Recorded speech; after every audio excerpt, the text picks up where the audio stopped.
Welcome to those of you who just joined us. You just stepped into one of our special programs that we do once a year. We're actually going to be producing 2 gowns, one on each side of the room, by the end of this one single workday. So we started out with a 1774 gown, and we're basically looking at what happened if somebody took that gown and had it remade in 1784. And then if that gown from 1784 got tucked away in a trunk and then brought out again 25 years later in 1810, what could we do out of the pieces of that 1784 gown to create a gown that was now fashionable a couple of decades in the future?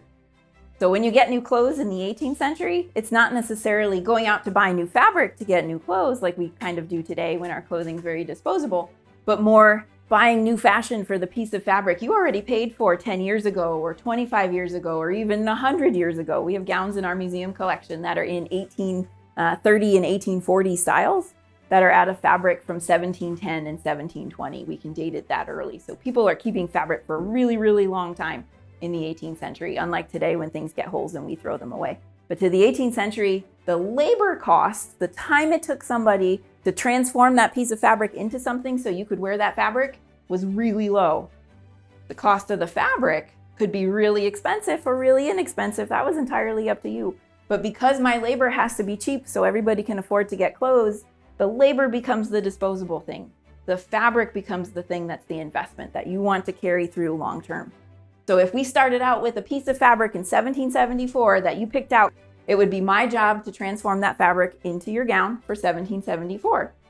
But in 10 years, the fabric is still good, but the styles change. We'll just unpick it, we'll unsew it essentially, and we can build up a whole new gown without needing extra fabric because we just have to be strategic about puzzling those pieces out.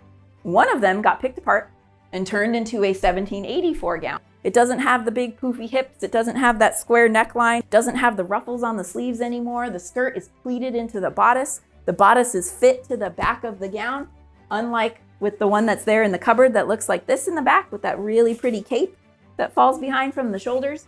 So the style has completely moved on. We don't have fluffy hips anymore. We actually have a fluffy backside. So essentially what you're looking at is a progression of one piece of fabric from 1774 to 1784 to 1810.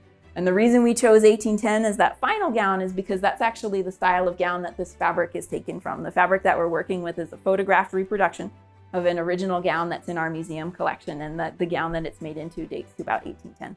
So that's why we picked that as our end date, and we picked 74 as our beginning date because that sprigged floral fabric was really popular in the mid-70s as well. So if you made a really good investment in 1774 because you had good taste and you picked out fabric that was fashionable then, you just had a piece of fabric that is actually still relevant and still pretty and still fashionable.